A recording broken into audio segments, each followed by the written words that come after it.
This is Seth, keeping it real. We're doing multi-recordings right now. We're on Facebook Live for our Amazon FBA group.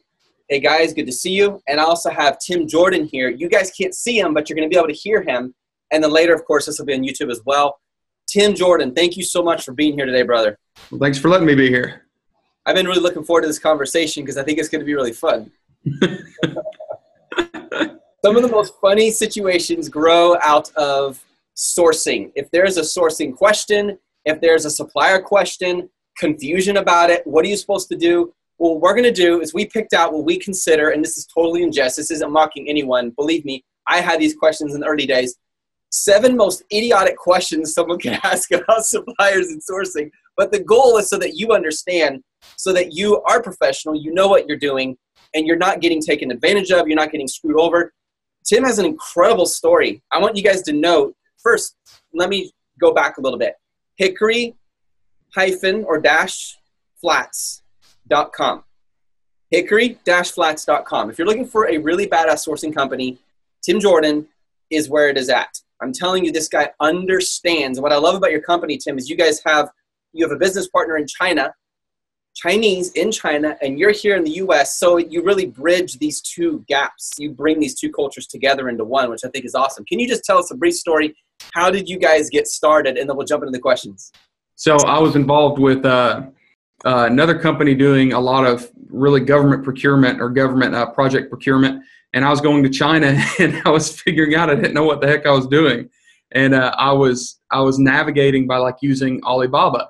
And doing some crazy stuff like just hiring random translators in Shanghai. You've met Olivia, who turned out to be an amazing resource for me. Yep. And so I would literally jump in the car with this Chinese woman that didn't know anything about the industry that we were in, and we would go to meet suppliers or factories. Suppliers. And, literally like drive around different cities in China, meeting with these Alibaba factories, and they'd be like, I'm pretty sure you're doing business with the Chinese mafia.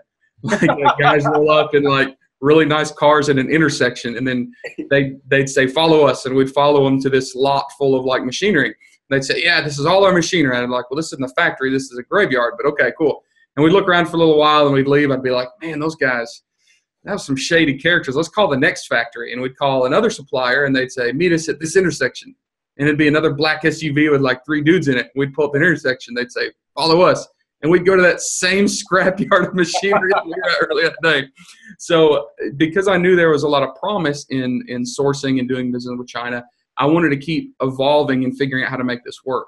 Now, later on down the line, I got involved in e-commerce, and I had a lot of connections. So, with my experience in sourcing and logistics, I was able to take some of those connections that I had in my previous role and start applying it to, I hate the term private label, but the private product production system. Luckily I had a lot of experience on the ground, and I had wasted a lot of money on plane tickets for worthless trips because I never got anything done. So a lot of those mistakes that I made early on, I can help people avoid now. What I love is that you went to China, and that's how you learned it. As you guys know, last October, I went to China. Tim was a huge help to me, just getting set up, understanding where to go, who to talk to. When you go to China, it changes your perspective, you guys. It really does, because now you're actually there talking to suppliers, finding out, is it legit? When you're here in the US or the UK, in Alibaba, how do you know who's on the other side? You don't know. You don't. And so how do you do that? So we're going to go straight to the questions, you guys. These are some of the most common questions asked. And if you understand the answers to these questions, there's going to be a huge advantage for you when you are sourcing. Second, for those of you guys who watch this on YouTube, after this is over, at the bottom below, if you click a link, we're going to send you a Google sheet that will show you all the top places, the primary provinces where the factories are and what kind of goods they produce. So for example, where is clothing produced? Where are textiles produced? Where is metal product produced? What about dishware, kitchenware, to help de-risk you as much as possible? Because a lot of times, just by knowing the province can give you a huge advantage over knowing, is this really a supplier or is this a trading company where I'm going to send them money, then they're going to go and send some of that money to a factory who builds it, and you're actually getting a higher price because you're not really working with a factory, even though we all know that everyone in Alibaba is a factory, right? Absolutely. And that is the first question. Tim, I'll just say it. Are all factories on Alibaba? Are there factories outside of Alibaba? When I got involved with Alibaba, I thought of Alibaba as a trading platform, and it's not. I've spent a lot of hours reading books on Jack Ma and how e-commerce works over there. Think of Alibaba like a phone book. It is not eBay. It is not Amazon. It is not a website where you're buying anything. All you're doing is connecting with people that post a listing as a supplier of certain products. So when I go to Alibaba, Tim, and I buy something, I'm not buying it from Alibaba. No, Alibaba wants nothing to do with the liability of the transfer. And this is why, this is a different question we had on the list, but people say, well, I'm dealing with Alibaba, they want me to wire transfer them money directly. Right. Well, as Amazon sellers, we can't do that. We can't tell somebody that sends this question, say, hey, if you'll send, payment to this PayPal, it has to be on the platform. But Alibaba actually isn't a sales platform. They use Alipay, which is a third-party service, kind of like PayPal, but all it is a phone book. So I can post an ad in the local phone book, Google businesses, whatever, for anything I want to. So keep that in mind. These are just people throwing up listings, and one college kid sitting in a cubicle can put up a lot of listings in one day. So just be aware of that. Most of the factories in China, people think of as a giant, industrialized, humongous building cranking out, a billion iPhones a day. Yeah. And that's not true. And there's always this smokestack with smoke coming out the top. Yes. As a kid, that's what I thought. It's not a factory if there's not a bunch of smoke coming out of a smokestack. Yep. So even when I still go to China, like if I'm actually going to a factory, and I've been in a lot of factories, my partner Ron or whoever's with me will say, I'll say, where's this factory? He says, we're going. I'm like, these look like houses. And he'll say, yes, this is the factories. And the truth is, most actual factories in China are small family-owned businesses. Yeah. And they are rough. You're going to go into just a block building that maybe has just a really dirty floor, has like 3 bare light bulbs hanging from the ceiling because they're really, really frugal. No point spending money where they don't need to. Extra expenses, yeah. But they're in the middle of this floor will be this super space age awesome injection molding machine where they put all their money out amazing products. Yeah. But if you pulled up to this building, you'd say, holy cow, look at this. I mean, there's no way this can't be a real factory. Isn't this why, Tim, a lot of trading companies and factories get nervous if you say, hey, do a factory inspection? Because they realize an American or United Kingdom or South American mindset's going to be different. They're going to think, wait, that's not a factory, but it's a great, great product. But the factory to us looks like crap. Exactly, and it freaks people out. But because these factories are a small family-owned business, they know where their strengths are. And if they have, 5 employees that are all part of the family and they're working, they're not going to devote time to get someone in there that can speak English. And remember, as U.S. citizens, we have this closed-minded view of, Chinese needing to be able to speak English. But these factories are producing all over the world. So what is the point of them trying to communicate in 30 different languages to potential buyers? They're going to do what they know how to do. So a lot of them rely specifically on resellers. Yeah. So, a lot of these factories you can't find on Alibaba. And we have this question a lot. People will source, try to source a product, and we'll put them in touch with the factory, and they'll come back and say, well, where's their website? Right. And we're like, they don't have a website. Yeah. Here's a phone number or a WeChat ID or maybe like an email or QQ, but that's it. They're not devoting their time to building, an online catalog for you to peruse through. They might make 5 or 6 different products. That's it. Now, the advantage of dealing with that is you can generally get a little more customization. You can get lower prices, but you don't have the luxuries like a website. So people freak out when I say, no, this company doesn't have a website. If you sent me the information for a factory in China and you said, Seth, they have no website, a lot of people judge that and say, oh, well, they must not be legit. Because everyone in America knows you have to have a website if you want to even be considered worth it. And that website may not mean anything as well. So it's sort of like we're taking our Western thinking and enforcing it on top of China. And wait a minute, where did I get this shirt from? Probably was produced in China. It's a really nice shirt, man. It's got double hemming. It's hard to rip. I actually can fly in it. No, not really. This is a nice shirt. It could have been produced in the dingiest looking factory on earth. Yet just because I don't know that, I'm happy. But if I knew that, I wonder if that would change my perspective. Even some of these factories where Nike's produced, where Apple's produced, like it really is a cultural shift. And I would like to ask you this question, Tim. Do all Chinese sellers have the ability to speak English? And I think we know the answer. And if not, what can we do? Because if they don't speak English, some people, Amazon sellers, that decreases their trust. Wait a minute, they can't speak English. How can I communicate? How can I help to have a relationship, negotiate with them? And it also hurts trust a little bit. Not that they've done anything wrong, but if we can't communicate in the same language, how would I ever send money to someone who can't even speak English? You know what I mean? Help us with that, brother. So there's two different questions here. Yeah. Is it a big deal if they can't speak English? No. Is it a big deal if they can't communicate? Yes. But generally, they don't have to speak English to communicate. Does that make sense? Yep. So we have these amazing tools called cell phones. And on a cell phone via, WhatsApp, Skype, I can access Google Translate. Now, they can't use Google over there, obviously, because of the firewall, but they have something that can translate it back. So there are ways to communicate where you can translate stuff. Now, is all the verbiage going to be perfect? No. But I mean, think about just the ability to get 95% accuracy on these things. And remember, numbers are always accurate. There's no translating dollar signs. Yeah. If you write 12, Chinese, 12. That's 12. Exactly. If you write 1,000, that's 1,000. If you write PCS, they know that means pieces. If you write MOQ, like there's certain universal language we use that de-risks us. Aside from the translate, like the Google Translate and stuff, some genius came up with this QQ program, okay? Now, you're familiar with QQ. What QQ is it's a Chinese-based communication software that has a built-in translator, and it's awesome. You can send a message to somebody through QQ, and it automatically translates it when they receive it, and then when they respond back, it comes back. And we get this question a lot, like the first question you asked. People are saying they can't communicate. Well, a lot of times we'll send the contact information for a factory, which is a QQ address, and it is some series of numbers, letters at qq.com. That is not a standard email address. And a lot of people will say, hey, I've sent email after email after, and it just keeps coming back undeliverable.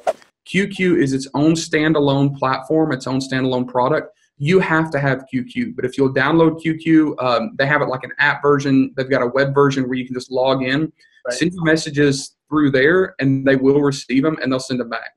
And generally speaking, if they've got a QQ address, they are trying to get international sales because nobody uses QQ in China.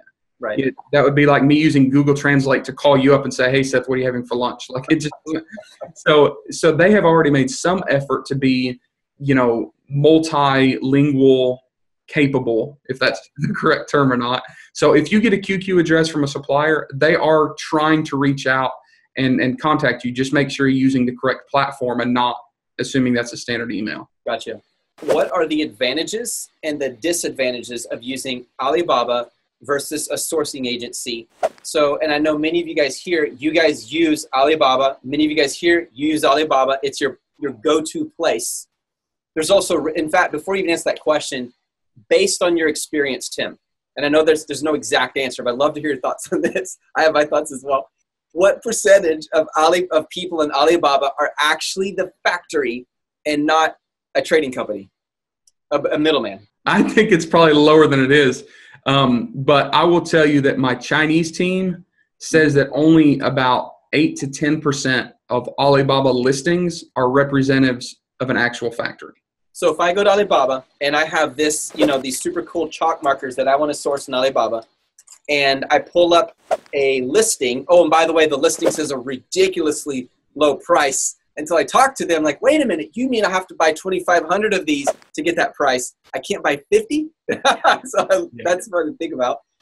If I start talking to them and they're speaking to me in English, if they're speaking to me in English, does that increase the chance that it's a trading company and not an original factory, which means I'm not going to get as good of a price? You think that'd be safe to say?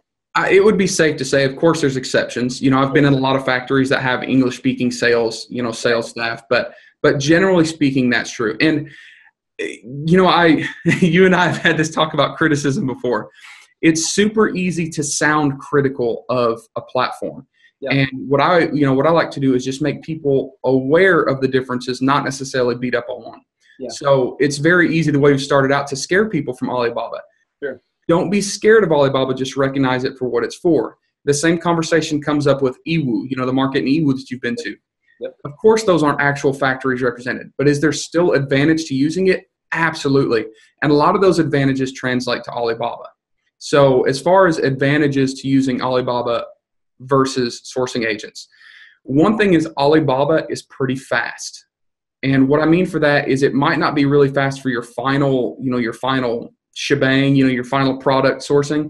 Right. But if I have a product idea and I want to see if there's something like it available in China, I can within 5 minutes have a good idea if it's an off-the-shelf product. If it's a white label product, if it's something already being produced, so it'd be easy to get super fast. If I went through sourcing agent, that'd take a long time. Right. Also, like what we were talking about with the MOQs, a lot of these resellers have such good relationships with these factories that they can get lower MOQs than we can.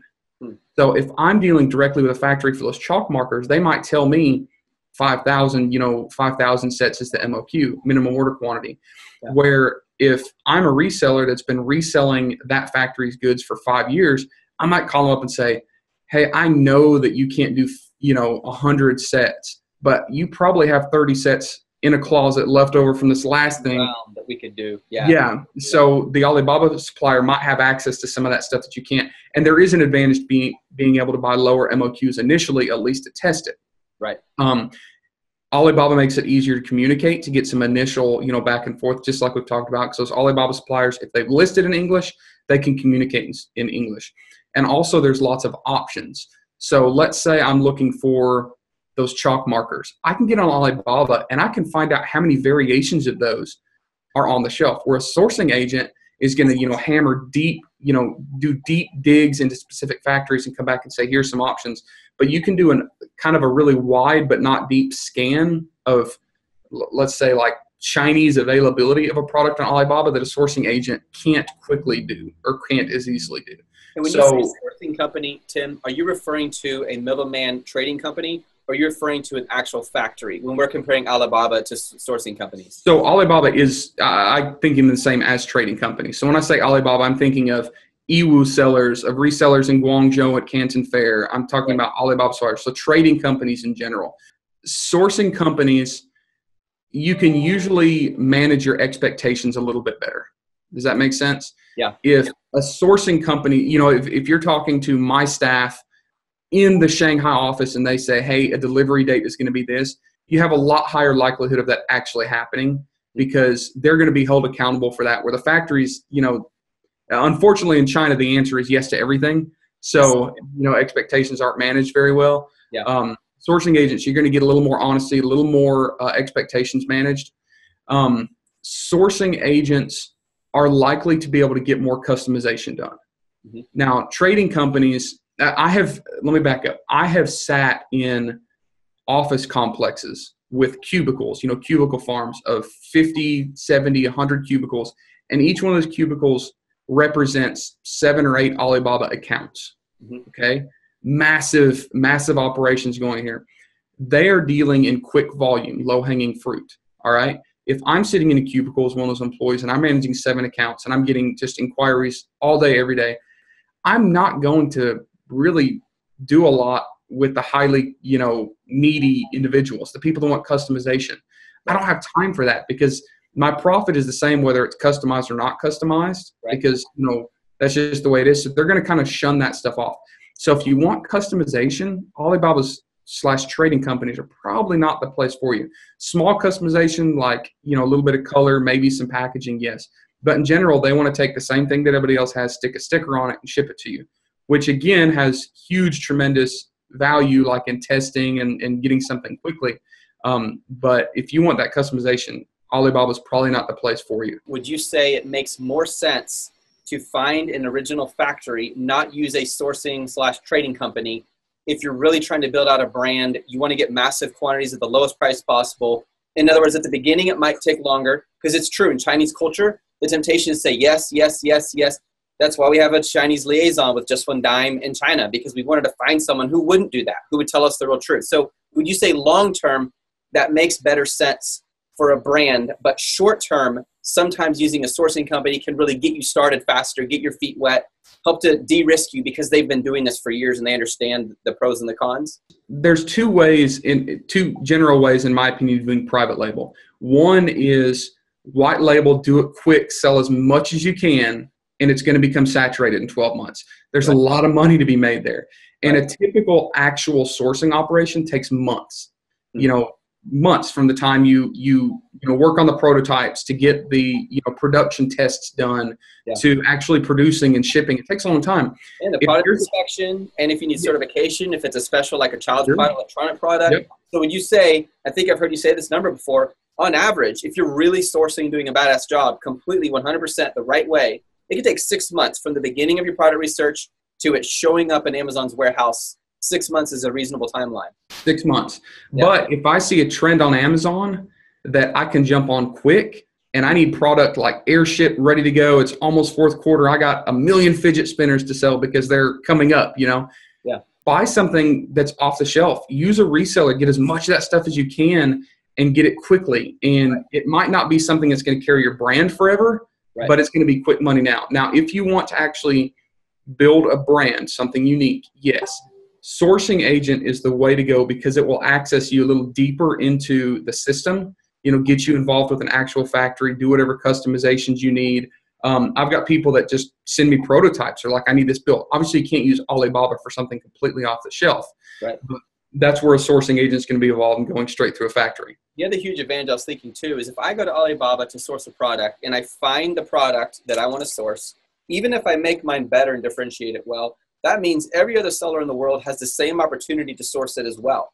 So if I go to Alibaba and I can't find the product, that's to my advantage. If I have to go to original factory, it's going to take longer. It might feel like a pain in the butt. I have to learn how to use QQ so we can translate back and forth. But in the long run, once I launch, no one can touch me for a long time because now I'm working with the factory. And I just want to go back to this point because a lot of people get confused. A factory does not have to have a website, does not have to be an Alibaba to be legit. Everyone, you need to know this. There's a lot of confusion about this. You do not have to be on Alibaba to be a legit supplier. In fact, some of the most legit factories are not on Alibaba. They don't have a website because they're not even worried about it. They're so focused on producing this product. They're not thinking, they have their sources. They have their connections. They're serving their clients. They don't have time to think about, let's go make a fancy website. Alibaba, it's almost like more like marketing. Like they have this nice website. It looks really good. And the part that cracks me up, Tim, is on a lot of, when you do some research on some of the suppliers, you get all these pictures of these people. They got the blue hat like they're a doctor or a nurse, and they got the gloves, and they look like they're an official lab. But then you go to China, and it doesn't look like that. Like you said, it looks like it is a garage. There's one massive, amazing, badass machine in the middle, but everything else is dingy, it's dark, it's dusty, there's stuff all over the floor. There's like 10 people in there. And yet when you look at the product, it's amazing. Yeah. So quick story about that. I was in Guangzhou maybe a year and a half ago at a humongous factory that makes glassware, right? They make wine glasses, cocktail glasses, all that stuff. And I'm actually talking to the factory reps. Everything's good here. And this film crew walks in, right? Like they've got some amazing filming equipment. And I'm like, man, is Mission Impossible 3 about to be filmed here? Like, it was high class stuff. And then the producers bring out these smocks, all right, these vests. Yeah. And they have a different factory name on it, written in English on one side and Chinese on the other. They walk up to a section of the assembly line, put those smocks on like 15 employees. Yeah. And as they're making these wine glasses or whatever, they film them. And they take the smocks off and go to like the packaging area and film them. And now I know the name of this factory is XYZ Production. And I know the name on the smock is ABC Production. Right. So like 3 months later, I get on Alibaba and I look up ABC Production and they're like, check out our factory. And they've got these videos of people like in the smocks. Yeah. And they're like, dude, it looks completely legit. That causes a lot of people to think, I can't trust them. Here's what's really going on. It's a legit factory, but they realize you won't trust them unless you see some really cool pictures. Yeah. So actually catering to our limited ability to understand. I don't want to sound like I'm being condescending to. So they're trying to prove that, but them doing that doesn't make them not legit. And I think people struggle to connect the two, Well, here's the moral of that story is, I went through Alibaba looking at certain keyword, awesome cocktail glass or whatever. And I found like 7 or 8 listings on the first set of results that were all pictures of that same factory, different smocks. That factory will not sell directly to Westerners. They won't. They want to deal with a Chinese intermediary because it takes some of the hassle off them. They deal with the customer service. But that company or that factory produced amazing product, super cheap. Yeah. So you have to use, a sourcing company or an online, reseller like an Alibaba reseller to even access that factory. So sometimes you have to go through that just to understand that what you're seeing may not always be as clear as you think it is. I have to share this really quick story. So with our liaison with Just One Dime's team, she lives in China. She helps us with sourcing. She works with our teams. She once told me this story, and it blew me away, and it was so helpful. She goes, Seth, here's what happens. And I could tell she was a little uncomfortable sharing it, but she still told me. She goes, what will happen is our factories, they will get a request for a shipping, or we'll send them a shipping price. And the American or whoever, it doesn't have to be American, will look at it and they'll go, oh my goodness, that's insane. There's no way I'm going to spend this much on shipping, because they don't understand the cost of international shipping. And so they will, that Amazon seller will contact the factory back and say, we need you to give us shipping that's a third the cost. Now, as we all know, or we should know, there's only so much budge room on shipping costs. Like, it's not just this negotiable thing like you're selling on the street. Hey, negotiate, 3, 2, 1. It's not like that. There are limitations on how low you can go. And I know you know this very well, Tim. So she said what they do is when they respond that way, a lot of times the factories will go like this. They'll say, oh, no problem. We'll get you the best price we can. We'll get back to you. And then they'll never talk to them again, because they realize in their mind, this is not even worth spending time on this customer. If they think shipping is extremely negotiable, or if they want that ridiculous of a shipping cost, why would I even work with them?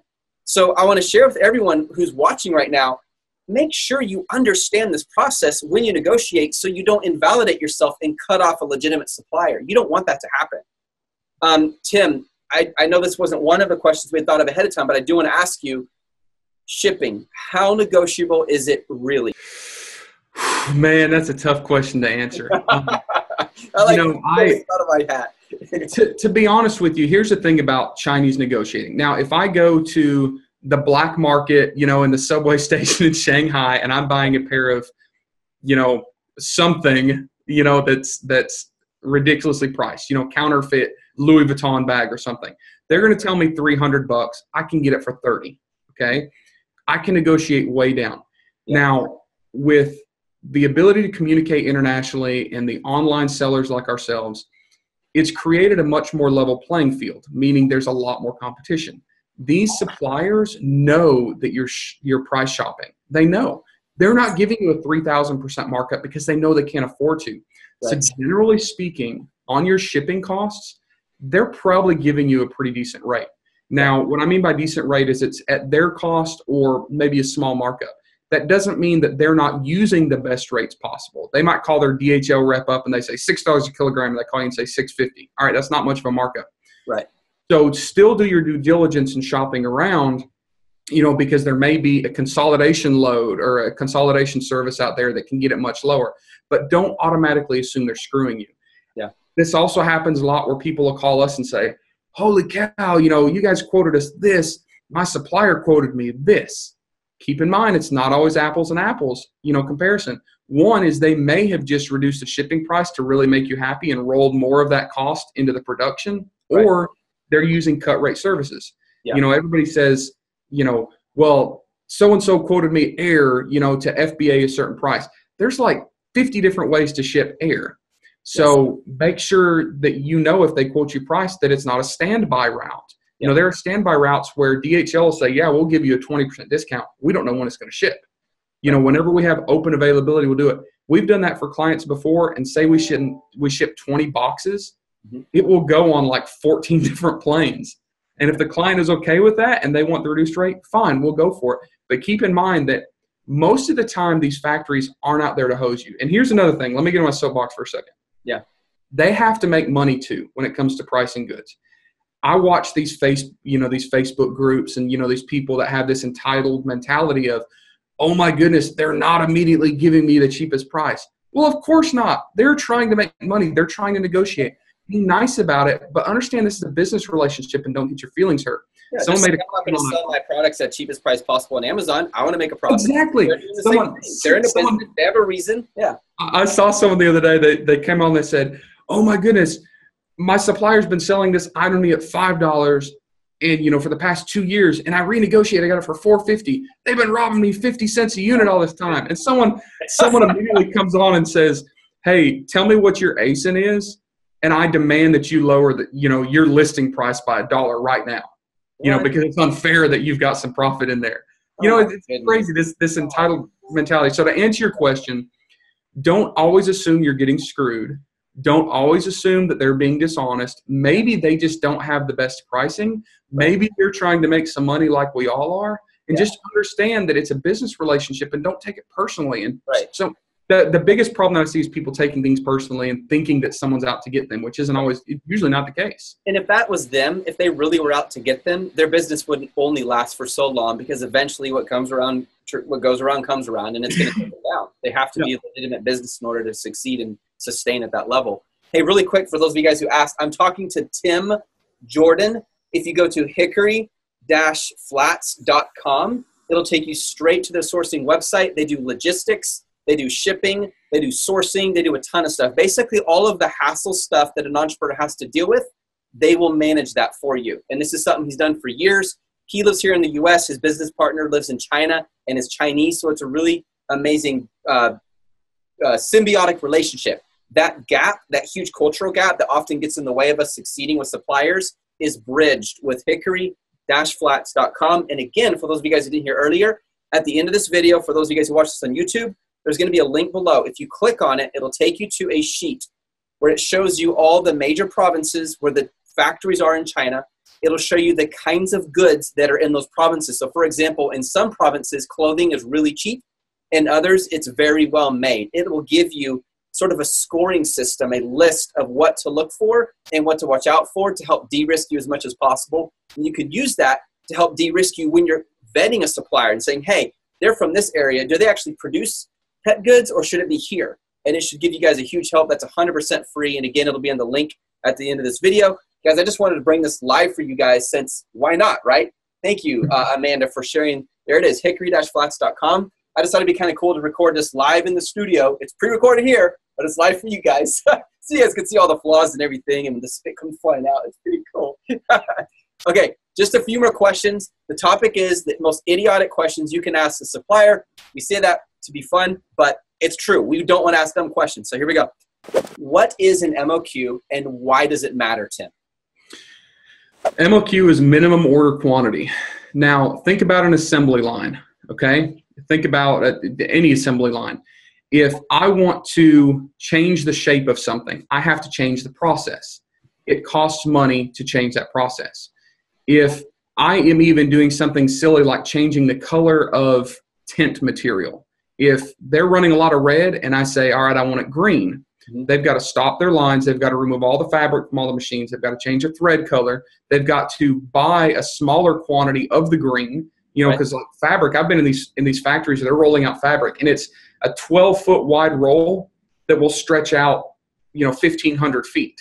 Well, if they have to buy a small roll, the price per cubic yard goes up, right? Yeah. So every time you make changes, it stops production, it changes production, and it's going to increase labor cost.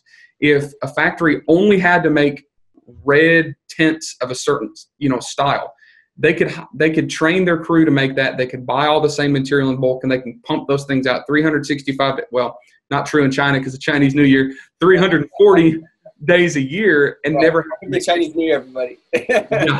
Yeah. So think about all the different hassle, to kind of change things. Now, another reason that MOQ matters to them is because it adds credibility to you. Okay. Right. This is one of those things that, can sound critical. Again, it's not necessarily critical. It's just nature of the beast. If you're calling and you want to order 300 of something, you will probably be identified as someone who's testing a product or as someone who is very new and is penny pinching. Yes. That adds hassle to the supplier. There's going to be a lot more back and forth. If you're really penny pinching, they know that they're going to have to communicate with you a lot more. You're going to be more likely to have issues with an acceptable failure rate on a factory inspections. And they have to build in a little bit more margin for that. Now, if I come in at them with, a repeat order of another 10,000 units or something, that's one email done. They run 10,000. They make it be a lot cheaper. Better margin. Also, think about buying raw materials. All right. Think about when you go buy groceries. Yep. If you buy a small jar of, olives, the price per olive is going to be a lot higher than if you go to Costco and you buy a 5-gallon barrel or 5-gallon bucket of olives. All right. Same thing for them. So if you want a small production run of a garlic press with a blue silicone handle, okay, make sure it's spinner on it. Yeah, they buy with a fidget spinner and a LED lantern on the other end. A tactical flashlight as well, guys. Yeah. So the way they buy the latex or the silicone is small beads. If they buy 25 pounds of latex beads, they have to place an order. They get a 20-pound bag. The delivery truck has to bring it. There's added cost there, whether it's 50 bags or 1 bag on that truck. So the cost per silicone bead goes up.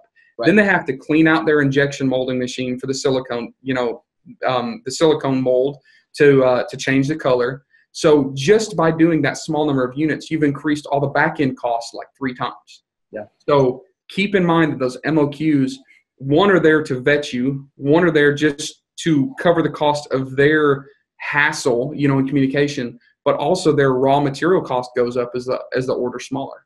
Those of you guys watching, encourage you as well in this. Sometimes your first MOQ, you're not going to make much money on, but it's an investment for the future so that when you do buy 5, 10, 15,000, that's where you make the real money. That first batch is your launch. That's getting your reviews. It's getting it ranking. It's getting on Amazon. It's running your PPC. So you have words, so you understand what people are searching for, so you can differentiate and optimize the listing. So don't just be so focused on that first MOQ that you're going to live or die by that. You're building a business. You're not just selling stuff on Amazon. You're building an Amazon passive income machine to work for you years down the road. Not just for you, but for your kids, for your grandkids, for your progeny, for people down the road. Think about all the people who get blessed by all the work and the grind and the blood and the sweat and the tears you're going through to make this happen.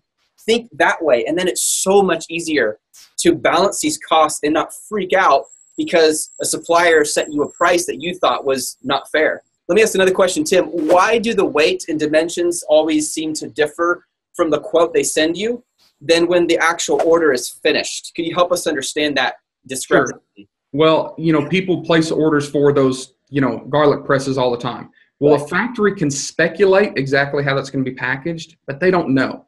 Yeah. They'll give you their best guess so that you can estimate shipping costs, but keep in mind that when they actually box them and package them, it's going to be different. Either the weight's going to be a little off or the dimensions of the box are going to be off. So a lot of times people will contact us and they'll say, hey, I need a shipping quote for this. It's going to be done in 25 days. So we'll send them a shipping quote based on that.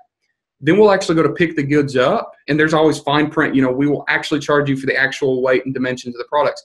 And we'll, either refund them a little money or increase their invoice, decrease it, whatever. And they'll say, well, my supplier told me it's going to be this. And then they get mad. Well, why didn't my supplier be honest with me? Well, there's 2 answers to that. One is they don't know. If someone tells me to go out in our warehouse and box up 50 gizmos, I don't know exactly what shape that box is going to be until I put 50 in it and see how small of a box I can get it in. I don't know the weight of it until I put it in and put it on the scale. Right. The other thing that you do need to be careful of, if there's a real big difference, is suppliers know that you're budgeting the landed cost of a product. Mm-hmm. So do be careful because sometimes they will underestimate or under promise the weight of a product, and you'll pull the trigger on a production run assuming the cost of shipping will be X. Well, then you'll pay them for the goods, they'll produce them, and then you have no choice but to pay more for the shipping. You're stuck with it. But it's very, very rare, but I will occasionally see someone get a quote and I'll go, there's no way those items are going to weigh that little. But they're doing it so that you'll pull the trigger on production run and then you have to then you're stuck with it. They don't care how much it costs you to ship it. They just care that they sell the product. Yeah. So it's rare. Don't be scared of that, but do just keep an eye out for it, because occasionally you'll run into that. Yeah, a lot of people will use the trade assurance, which I highly recommend on Alibaba. I've used it many times. It's super effective. But keep in mind sometimes, because they have to pay a fee if it's a certain amount, if they're supposed to pay the fee, they sometimes might pass it on to you guys. And the way they do that is simply increasing the cost of the unit, and then it's covered that way. So it's just something to be aware of as well. Tim, what about the difference between the net weight and the gross weight? Can you explain the difference? And then why do shipping quotes via air frequently have a higher kilogram number than the actual weight? Okay. This is you're talking about these questions that make you roll your eyes. This is one of those things that drives me insane. I'm gonna refer back to the entitled mentality. I see people on Facebook posts all the time say, man, I know other people were getting such and such shit for $6 a kilogram. My supplier charged me $9 or is trying to charge me $9. The first question I always want to ask is, how big is the box? Because kilograms don't really matter. Yeah. Okay. Think about this. If I have a box of lead bars, super heavy, very small, but an airplane can carry a ridiculous amount of weight. The thing on an airplane that matters most is volume. Now let's imagine I have a 10-pound box that's this big. It doesn't take up much space on a plane. Yeah. Now imagine I have a 10-pound box full of feathers. Huge box, super light. Yep. Still takes up amount of space on a plane. And they can't put it in the bottom of the plane. So now it has special handling. It's got to go on the top, which means that it might have to wait for 3 or 4 planes till there is enough room on the top, right? So the price per kilogram is going to vary differently. Now, it's called volumetric weight. It's weight calculated with a volume variable, okay? And there is no standard calculation for this. People always ask me, how do you calculate? You don't. Each airline does. So an airline puts a value on volume over weight. So for instance, the way we operate is we'll get quotes from like 4 or 5 different mass cargo airlines for almost every shipment we have. And some of them will come back and they'll say, hey, this is a volumetric weighted shipment. The volumetric weight's going to apply. For this, the way we do our calculation, it's $6 per kilogram, but you're at 700 kilograms. And then another airline will come back and say, we're at $6 a kilogram, but you're 650 kilograms. Okay. So when people get rate quotes back, they go, it's all the same weight. No. Volumetric weight is calculated differently by different airlines based on how much they value their space. So what you'll usually get is you'll get a net and a gross. So they'll come back and they'll say the net weight is 40 kilograms. The gross weight is 50. The 50 is after the volumetric weight calculation has been applied. If I'm sourcing Nerf darts, super light, it's a box taller than me. And then over here, I'm sourcing iron braces. The box is this size, but it's way heavier than this huge box. I can't just look at weight. This volume also is going to impact the price because it's taking space up on an airplane. And this mistake is often made when people are sourcing a product, because if someone wants a bulky item and the supplier says, well, it's only, 1 kilogram, they'll say, wow, an average of, so much dollars per kilogram, I'm good. They estimate. What they don't realize is the packaging is going to be huge. Same comes in with ocean shipment. Not as much, but there still is variables in ocean shipment. Right. If I've got, 20 boxes that take up 3/4 of a container, that's a lot of space. Yeah. Now, where ocean shipment, where people get in trouble, is weight. All right, because I can put a mountain of weight in a container, but not legally. We recently brought in a container that was way overweight, and we knew it was going to be. The typical weight capacity on U.S. roads and U.S. ports is about 23 tons in a container. That's about it. Well, if you have 23 U.S. tons, like 44,000 pounds, something like that.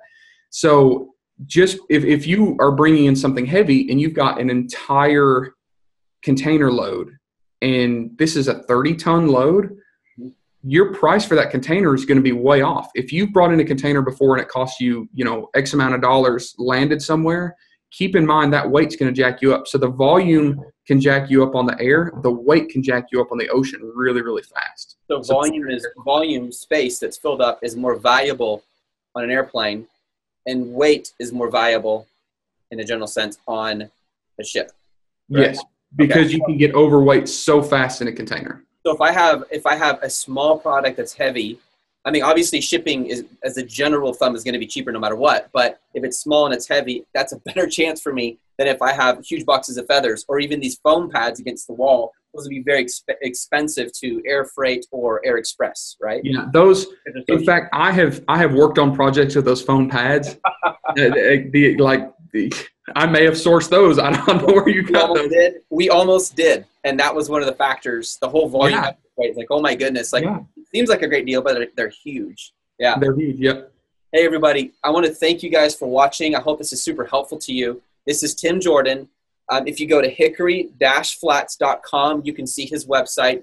If you are an Amazon seller, an eBay seller, an online entrepreneur, a brick and mortar store, doesn't matter what it is, if you're looking for a company that can help you source, go find factories, do factory inspections, do product inspections, all of that kind of work, get it shipped to Amazon, or part of it to Amazon, part of it to you. If you need part of it coming to you to test it, the rest to Amazon.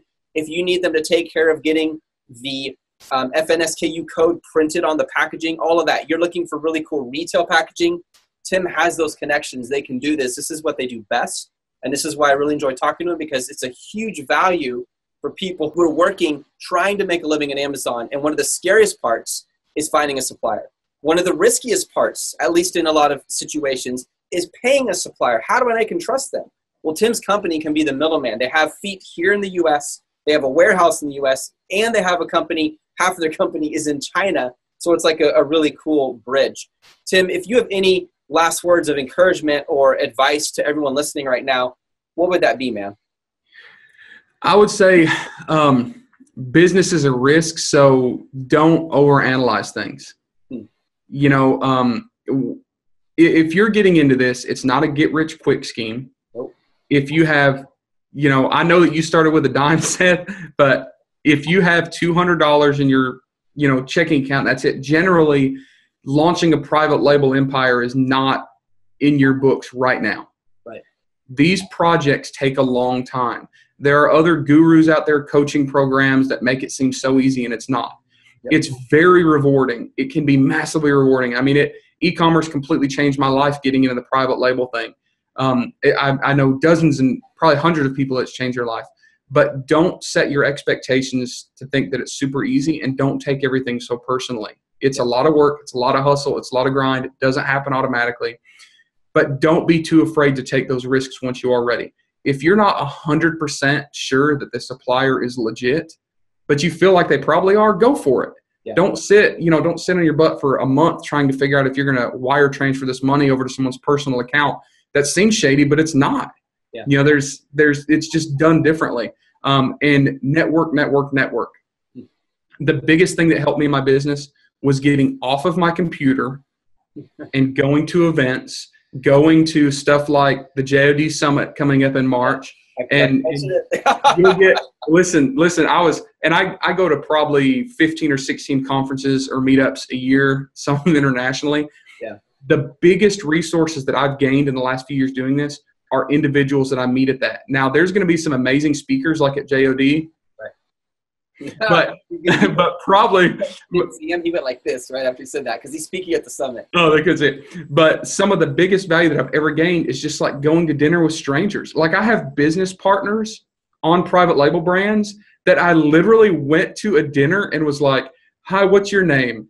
And they're like, "This is who I am. This is what I do." And like a month later, I'm like, "Hey, let's form an LLC and do this." Like that's no joke. I've got business partners that I've met once in real life, but I never find those strengths and opportunities if I didn't get out. So I guess that's my thing is that the three things that I have. And I wasn't prepared for this. Thanks, Seth, for just throwing me out there. Yeah, man, I got 15 more. I'll just keep throwing it. Yeah, but keep in mind that this is a real business. It's going to take a lot of work. Yep. Don't be scared to take some risks, because if you don't take the risks, you're never going to find the rewards. Have to take risks. And get off of your computer, get off your butt, and go source. Go to trade shows, go to markets, go to conferences. You've got to get out to learn and to find new opportunities and find new ideas. Yeah, and guys, at the summit in March, Tim Jordan is speaking. He will be there. So if you want to meet him, if you want to talk to him, if you want to learn from him and learn more about his company, go to the summit. It's March 11 to 13. Oh, and by the way, on the 14th, I'll be doing a tour. I don't know if you knew this or not. I'm going to lead a tour of ASD the very next day. So those who are all Just One Dime members get to go on a special private tour of the whole ASD marketplace, which is going to be awesome. And guys, think about this. There's a lot of people who are going to the summit for one reason. They want to invest in someone who has a private label startup. They don't have the time, but they have the money. So they say, look, here's 15 grand. Let's go into this 50-50. I fund it. You work it. We have a business relationship. This has happened numerous times through Just One Dime already, and it's a really, really cool way to network with people. Hey, Tim, thank you so much for taking time out of your busy day to be here, brother. I really appreciate it. Everyone, I encourage you, click the link below because it'll give you a simple sheet. It's free. There's no strings attached for you guys as well watching.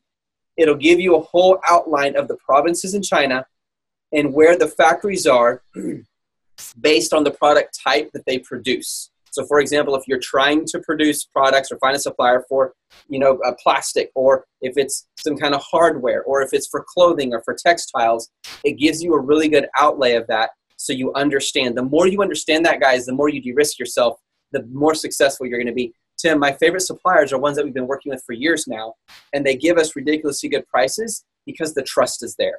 So guys, this isn't just a quick, I hit a home run, I'm good. No, it's a marathon. You're going to work it for a while, and you're going to stumble your way there. Keep going and don't give up. I wish you guys success and have an awesome day.